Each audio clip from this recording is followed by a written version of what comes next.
Hi friends, welcome to Madhu Karthik vlogs. ఈ వీడియోలో చాలా టేస్టీగా ఉండే ప్రాన్ 65 చాలా సింపుల్గా ఎలా చేయాలో చూద్దాం. దీనికోసం మేము 1/2 కిలో ప్రాన్స్ తీసుకొని తల్లాకాలు అన్నీ తీయించేసి క్లీన్ చేయించాము. ఇప్పుడు దీనిలో కొంచెం పసుపు, చిటికెడు ఉప్పు, 1 స్పూన్ నిమ్మరసం వేసి నీట్గా కడుగుతున్నాను. ఇలా పౌడర్ సాల్ట్ కాకుండా రాక్ సాల్ట్ ఉంటే ఇంకా నీట్గా క్లీన్ చేయొచ్చు. ఇలా 2 సార్లు నీళ్లు పోసి క్లీన్ చేసి వాటర్ అన్ని డ్రైన్ చేసేసాను.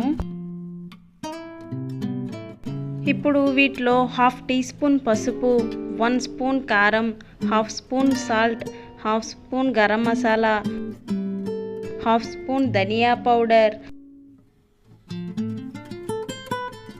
1/2 స్పూన్ జీరా పౌడర్, కొంచెం కసూరి మేథి, 1 స్పూన్ కార్న్ ఫ్లోర్,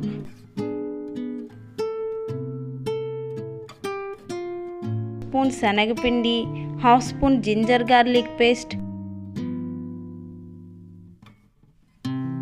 కొంచెం కరివేపాకులు వేసి నీట్గా కలుపుకోవాలి. ఇలా రొయ్యలతో ఏ వంట చేయాలన్నా చాలా టైం పడుతుంది, కానీ ఇలా డీప్ ఫ్రై చేయడం మాత్రం చాలా సింపుల్గా చేసేయచ్చు. ఇలా 2 నిమిషాలు కలిపిన తర్వాత ఒకసారి చెక్ చేసుకొని ఉప్పు కారం ఏమైనా సరిపోకపోతే అడ్జస్ట్ చేసుకోవాలి.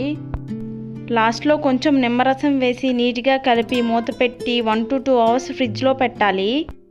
ఫ్రిడ్జ్ లేకపోతే బయట పెట్టినా కానీ ప్రాబ్లం ఏమీ లేదు, స్పైసెస్ అన్నీ వేసాం కాబట్టి పాడవ్వవు. ఇలా మ్యారినేట్ చేసి కాసేపు వెయిట్ చేస్తే పీస్ చాలా టేస్టీగా ఉంటుందనే, కానీ లేకపోతే వెంటనే అయినా చేసుకోవచ్చు. ఇప్పుడు స్టవ్ ఆన్ చేసి ప్యాన్ పెట్టి డీప్ ఫ్రైకి సరిపడా ఆయిల్ వేసాను. ఆయిల్ బాగా వేడయ్యాక ఈ మ్యారినేట్ చేసుకున్న రొయ్యలన్నింటినీ ఒక్కొక్కటిగా వేస్తున్నాను. ఆయిల్కి సరిపడా రొయ్యలను వేసుకొని మీడియం ఫ్లేమ్లో 5 నిమిషాలు కదపకుండా వేగనివ్వాలి.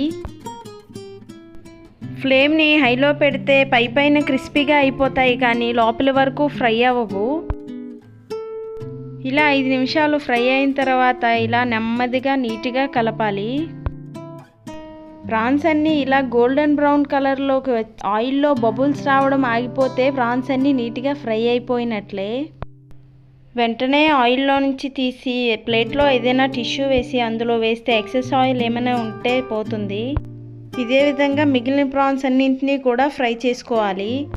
రొయ్యలతో చేసే వంటల్లో తక్కువ సమయంలో చాలా సింపుల్గా ఇంకా టేస్టీగా ఉండే రెసిపీ ఏదైనా ఉంది అని అడిగితే ఫస్ట్ ప్లేస్లో ఈ ప్రాన్ 65 అని చెప్పొచ్చు. అసలు ఏ వంట కూడా రాని వాళ్ళు కూడా చాలా సింపుల్గా చేసేయచ్చు కదా. మనం ఇంట్లో ఇలా 2 కిలోలు చేసుకున్న కాస్ట్కి రెస్టారెంట్లో 1/2 కిలో కూడా ఇవ్వరు. మన ఇంట్లో చక్కగా మన చేతులతో చేసుకుని టేస్టీగా హ్యాపీగా తినొచ్చు. చూసారుగా, చూడటానికే టేస్టీగా ఎంత యమ్మీగా కనిపిస్తున్నాయో. ఇలాంటి మరెన్నో టేస్టీ రెసిపీస్ కోసం పక్కనే ఉన్న సబ్స్క్రైబ్ బటన్ క్లిక్ చేయండి. Thanks for watching. Thank you.